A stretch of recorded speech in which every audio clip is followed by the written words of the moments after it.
We'll guide you through how to use a PlayStation gift card on your PS5. There are two different ways you can do this, and if you find this guide useful, consider subscribing and liking the video. The first way is by doing it in the PlayStation Store.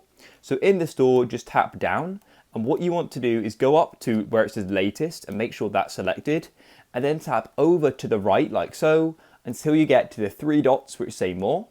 And in more, then go down to redeem code. Click on redeem code, and then what you could do is go and enter your voucher code in here. So you can enter your code in here and then go and click on redeem, and you'll be taken to the next step. You'll see its value and things like that. And the second way is doing it in your settings. So go to the top right of your PlayStation and tap on settings, and then go into users and accounts. And then you can tap on account like this, and then you can go down to payment and subscriptions.